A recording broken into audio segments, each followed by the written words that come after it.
আমরা কোথাও ঘুরতে গেলে মানুষরা এতটাই আনন্দে উৎফুল্ল হয়ে যায় যে ওইখান থেকে বিপদ হতে পারে সেটা আমরা মাথায় রাখি না। যেমন দেখুন, এনারা সমুদ্রে ঘুরতে গেছে, গিয়ে ওখানে সমুদ্রের সুন্দর দৃশ্য উপভোগ করছিল বসে বসে।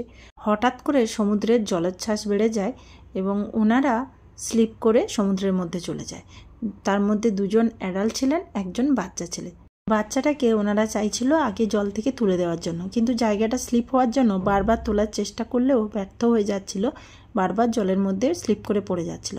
তাই বাচ্চাটিকে কোলে নিয়ে নিয়েছে। একজন তো উঠে পড়লো, কিন্তু দ্বিতীয়জন খুবই কষ্ট হচ্ছিল। আমারও দেখে পুরো ভয় হচ্ছে। তো তারপর ওনারা যদিও অনেকটা তাড়াতাড়ি প্রম্পট ডিসিশান নিয়ে দুজনকে উদ্ধার করতে পেরেছে।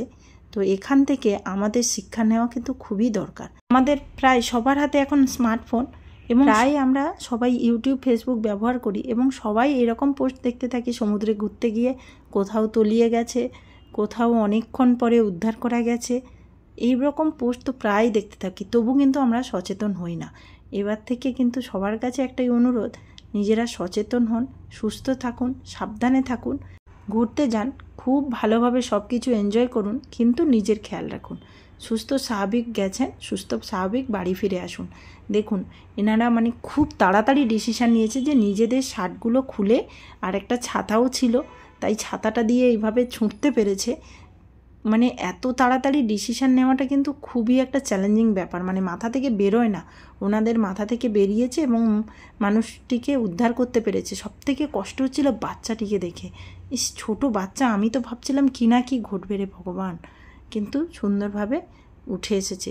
দেখেও শান্তি, সব কিছু ভালো লেগেছে। তাই সবার কাছে অনুরোধ, এইরকম পোস্ট দেখে নিজেরা একটু সচেতন হন।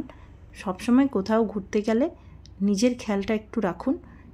কোন সময় প্রকৃতি যে কী রূপ ধারণ করবে সেটা কেউ জানে না, ভগবান একমাত্র উপরওয়ালাই জানে, মানুষ কেউ তো জানেই না। সত্যি কথা বলতে, ওনারা যে ডেঞ্জার পজিশানে ছিল সেখান থেকে সাধারণ মানুষ এত প্রম্পটলি ওনাদেরকে উদ্ধার করতে পেরেছে, দেখেও শান্তি লাগছে। সত্যি ওনাদের কপাল ভালো।